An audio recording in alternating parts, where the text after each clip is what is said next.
आप सभी को मेरी ओर से प्रणाम।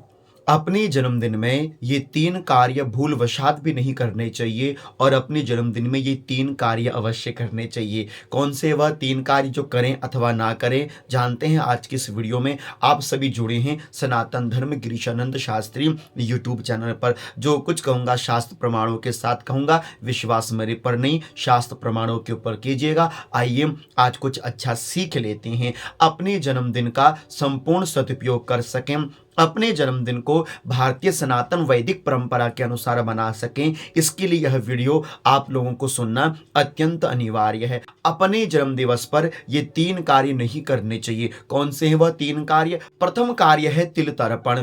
अपने जन्मोत्सव में कभी भी तिल से तर्पण ना करें अथवा घर में कोई अन्यत्र व्यक्ति तिल तर्पण ना करें।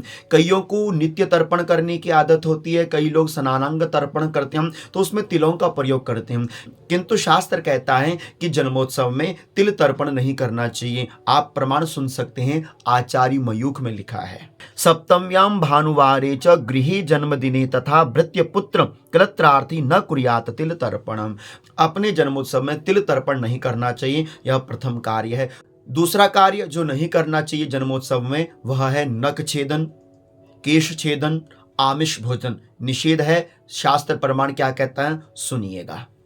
खंडनम नख केशानाम मैथुनाद्भगमौ तथा आमीशम कलहम हिंसा वर्ष वृद्धौ विवर्जयेत। धर्म सिंधु के अंतर्गत कहा गया है कि अपनी जन्मदिन पर नाखून काटना, बाल काटना, दाढ़ी मूछे बनाना और साथ ही साथ आमिष अर्थात कि मांस मदिरा वाला भोजन करना, यह परहेज करना चाहिए। आज के लोग इतनी पाश्चात्य सभ्यता में डूब गए, इन बातों को बहुत छोटा समझते हैं। आप भारतीय हैं, सच्चे सनातनी हैं, आपको इन बातों को फॉलो करना चाहिए। हमारी परंपरा आपको जन्मदिन के दिन शराब पीना नहीं सिखाती, पब जाना नहीं सिखाती, मंदिर जाना सिखाती है। इसलिए आप अपनी इस भारतीय परंपरा को फॉलो कीजिएगा और इस शास्त्र प्रमाण को अवश्य अपने जन्मदिन के दिन लागू कीजिएगा।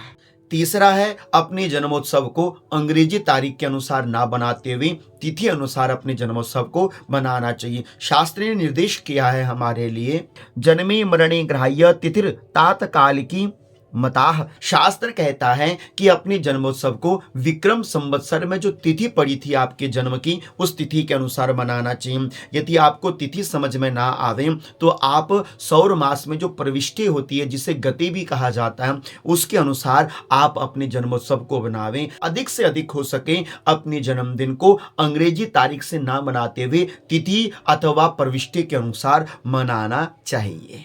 और 3 कार्य जो अपने जन्मदिन में अवश्य करने चाहिए, छोड़िएगा नहीं, भूलिएगा नहीं। प्रथम कार्य है दीपदान। अपने जन्मोत्सव में दीपदान अवश्य कीजिएगा। शास्त्र कहता है दीपदानम पिबेदायुष्य वृद्ध यर्थम तथा दद्यातिलानुघृतम। शास्त्र कहता है कि अपने जन्मोत्सव पर दीपदान करने चाहिए। कितने दीपदान करने चाहिए? बोले जितनी वर्ष की आपकी आयु हो गई है उतने ही दीपदान आप देवालय में, शिवालय में अथवा पीपल वृक्ष की जड़ में अथवा बट वृक्ष की जड़ में, नदी के किनारे, गंगा मैया के किनारे, यमुना मैया के किनारे, आप सरयू मैया के किनारे या नर्मदा मैया के किनारे, किसी भी पावन पवित्र नदी के तट के किनारे आप दीपदान अवश्य कीजिए।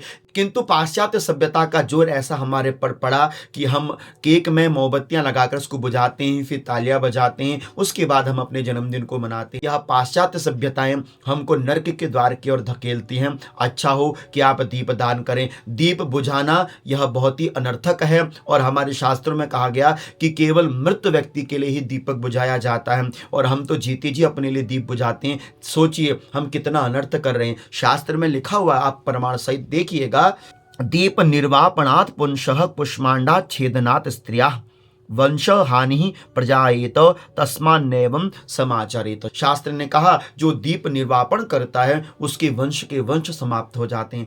इसलिए आप सभी से हाथ जोड़ के करबद्ध निवेदन कि आप अपने जन्मोत्सव पर दीपदान कीजिए। कैंडल बुझाकर आप अपने आप को अनर्थ से मत जोड़िए। दूसरा कार्य अपने जन्मदिन पर अवश्य कीजिए, वह है नक्षत्र पूजन, नवग्रह पूजन। शिवालय में जाकर महामृत्युंजय मंत्र से जप कीजिए। रुद्राभिषेक हो सके तो अवश्य करना चाहिए। स्वनक्षत्रम वित्तपम च तथा देवम प्रजापतिम।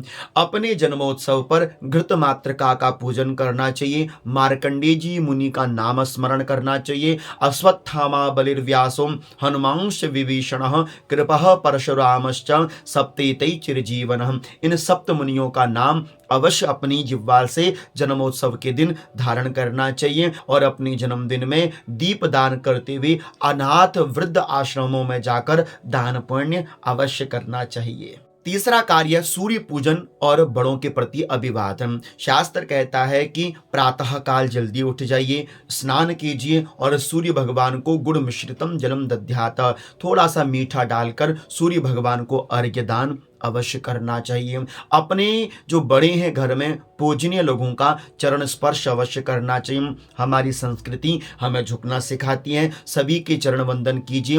मनुस्मृति कहती है अभिवादनशीलस्य नित्यं वृद्धोपसेविनः चत्वारि तस्य वर्धन्ते आयुर्विद्या यशोबलम। जो पुत्र भक्त अपने माता पिता गुरुजनों का चरण स्पर्श करता है उसका आचरण कभी विपरीत नहीं होता, आयु विद्या यश बल उसके जीवन में बढ़ते हैं, इसलिए चरण वंदन करना चाहिए। अपने आप को सनातन पद्धति से जोड़िए, जुड़ जाइए अपने सनातन धर्म से, मनाइए अपने जन्मोत्सव को सनातन प्रक्रिया से। वीडियो को शेयर अवश्य कीजिए अपने इष्ट मित्रों को, ताकि हम जो भूल कर रहे हैं अपने जन्मदिन में उससे बच सकें। वीडियो कैसी लगी अवश्य बताइएगा और आप मुझे फॉलो कर सकते हैं मेरे इंस्टाग्राम पर। आप सभी को मैं प्रणाम करता हूं। शतम जीवेम शरदः। आपका जन्मोत्सव आपके लिए कल्याणकारी हो, मंगलकारी हो, पवित्रकारी हो।